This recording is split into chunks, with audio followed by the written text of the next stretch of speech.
Jain aspirants, I Ruby Thakur welcome you to SSB Crack Exams channel and I'm here with the new topic. तो Canada ने ban कर दिया है S Jaishankar जी का interview and उसके लिए ऑस्ट्रेलिया का एक न्यूज एजेंसी ऑस्ट्रेलिया टुडे उनके जितने भी हैंडल्स है सब चीजों पर बैन कर दिया गया था और रीजन है कि उन्होंने एस जयशंकर जी जो अभी ऑस्ट्रेलिया गए हैं विजिट पर वहां पर एक इंटरव्यू हुआ तो उसको उन्होंने जैसे ही एयर किया तो उसी के दौरान उन्होंने इस कनाडा ने जो है इस पर्टिकुलर न्यूज पूरे जो हैंडल्स है आउटलेट्स है सबको बैन कर दिया। तो चलिए जानेंगे डिटेल में कि ऐसा क्या बोला गया उस इंटरव्यू के दौरान कि कनाडा ने बैन कर दिया। So yes Canada has blocked what Australia today's social media handles and yes that is all. जैसे ही मिनिस्टर जो है हमारे एक्सटर्नल अफेयर्स के एस जयशंकर जी इनकी ज्वाइंट प्रेस कॉन्फ्रेंस थी ऑस्ट्रेलियन काउंटर पार्ट पेनी वोंग के साथ एंड उसी दौरान जो प्रेस कॉन्फ्रेंस थी जैसी न्यूज चैनल पे आती है सोशल हैंडल्स पे आती है उसी के बाद इस आउटलेट को जो है बैन कर दिया जाता है। So Jaishankar ji is an official visit to Australia from 3rd to 7th November तक ये वहां पर थे and the reason was 15th foreign minister framework dialogue और उस विजिट के दौरान ही also inaugurated a consulate in the Brisbane done and उसके बाद of course calling on the Australian prime minister Anthony Albanese तो सब चीजें प्रॉपरली चल रही थी एंड एक था इंटरव्यू जब एक प्रेस कॉन्फ्रेंस जो जब भी इस तरह की कोई विजिट होती है तो फॉर श्योर एक प्रेस कॉन्फ्रेंस या normally interview it's a normal thing. So उसी कॉन्फ्रेंस के दौरान एस जयशंकर जी ने ऐसा क्या बोल दिया कि जैसे ही वो इंटरव्यू एयर हुआ उसके बाद उसे बैन कर दिया गया ऑस्ट्रेलिया टुडे में। So what is the point यहाँ पे जो है क्रिटिसाइज किया गया है कनाडा को and this is the only reason कि कनाडा ने ही इस न्यूज आउटलेट को या इस हैंडल को बंद कर दिया। सो एस जयशंकर जी ने क्या कि let me make the 3 comments और 3 कमेंट जो उन्होंने बात बोली कि कनाडा ने एक अपनी आदत बना लिया एक पैटर्न बना दिया है कि वो एलिगेशंस लगाते हैं लेकिन उनके पास कोई भी स्पेसिफिक्स कोई भी प्रूफ उनके पास नहीं होता है। पहली स्टेटमेंट जो इशू की है एस जयशंकर जी ने वो ये इशू की है।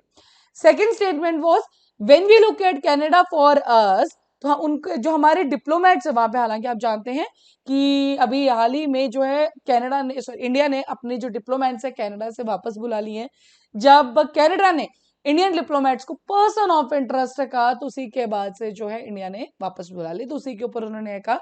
कि हमारे जो डिप्लोमेट्स रहते they are under surveillance then something which is unexpectable. ये सिक्योरिटी के ऊपर भी और एक अपने राइट्स के ऊपर भी काफी बड़ा क्वेश्चन है। और तीसरा इंसिडेंट जो उन्होंने बोला that is the political space which is being given to extremist forces there and yes directly और इनडायरेक्टली यस जो हमारी खालिस्तानी के लिए जो चीजें वहां पे हो रही है उसी पर्टिकुलर चीज के लिए इस चीज वहां पे टारगेट किया गया। तो ये तीनों स्टेटमेंट्स में जब कनाडा को क्रिटिसाइज किया गया कॉन्फ्रेंस के दौरान उसी की वजह से इस इंटरव्यू को बैन कर दिया गया और इस ऑस्ट्रेलिया टुडे जो इस हैंडल्स है इनको भी बैन कर दिया गया। इंडिया और कनाडा के जो बायोलेटरल रिलेशंस हैं हमने बात की थी कि लास्ट मंथ ही जब इंडियन डिप्लोमेट्स को पर्सन ऑफ इंटरेस्ट कहा गया था और जो मर्डर केस था पर्टिकुलरली जो इंडिया और कनाडा के रिलेशंस बेसिकली बात करें तो जब से खालिस्तानी सेपरेटिस्ट हरदीप सिंह नज्जर का जो मर्डर हुआ है उसी के बाद से इंडिया और कनाडा के रिलेशंस हमारे खराब होते ही दिखते जा रहे हैं।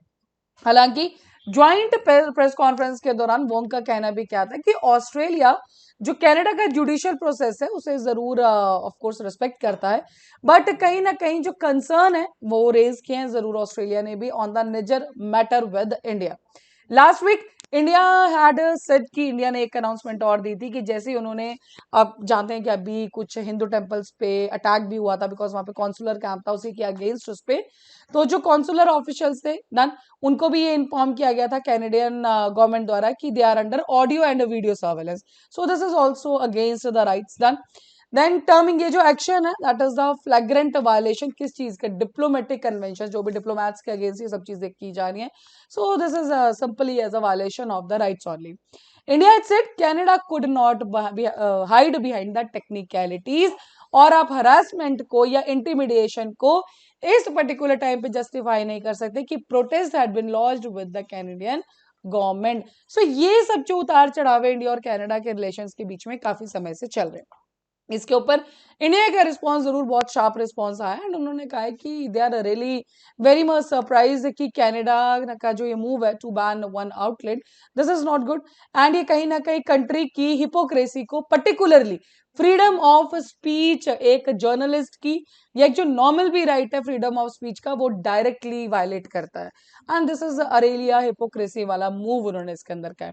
आउटलेट ने भी, जो ऑस्ट्रेलिया टुडे, उस आउटलेट ने भी एक स्टेटमेंट इशू किया। उसने कहा है कि रिसेंट जो ये रेस्ट्रिक्शन हुआ है, बैन हुआ है हमारे इंटरव्यू के ऊपर, जो एसजे शंकर जी के साथ हुआ है, डन, ये प्रॉपरली कैनेडियन गवर्नमेंट के ऑर्डर्स के बाद ही कंडक्ट किया गया था। एंड ये जो कनाडा ने उसके बाद मूव लिया, ये फ्री एंड ओपन जर्नलिज्म के बिल्कुल अगेंस्ट है, because journalism is called as the fourth pillar of the democracy. If you do not have the free journalism, तो आप खुद सोच सकते हैं, we can not say it will be having the proper democracy also, done.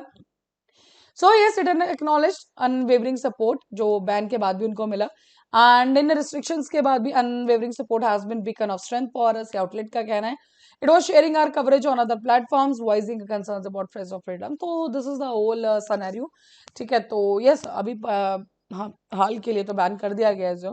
And ये कहीं ना कहीं क्वेश्चन काफी चीजों पे, सबसे बड़ा क्वेश्चन तो जर्नलिज्म की फ्रीडम के ऊपर ही है, फ्रीडम ऑफ स्पीच के ऊपर ही है। So that's all for this particular topic. अभी आपके स्क्रीन पे कोर्सेज फॉर एसएसबी इंटरव्यू, हर महीने बैचेस बैठते हैं। साथ ही we are having the courses for NDA, CDS, AFCAT. You can enrol in this particular courses, और जब भी आप एनरोल करें उस टाइम पर discount code that is the warrior 10 आप लगाना ना भूलें। जैसे आप इस कोड को यूज करेंगे, you'll be getting that 10% off on that particular course. So that's all for the day. Thank you so much. जय हिंद, जय भारत। अगर आप एक डिफेंस एस्पिरेंट हैं और एसएसबी इंटरव्यू, एनडीए, सीडीएस, एफकेट जैसे एग्जाम्स के लिए प्रिपेयर कर रहे हैं, तो आप एसएसबी क्रैक एग्जाम्स के कोर्स को चेक करना ना भूलें। आप हमारी लर्निंग एप्लीकेशन को गूगल प्ले स्टोर से भी डाउनलोड कर सकते हैं।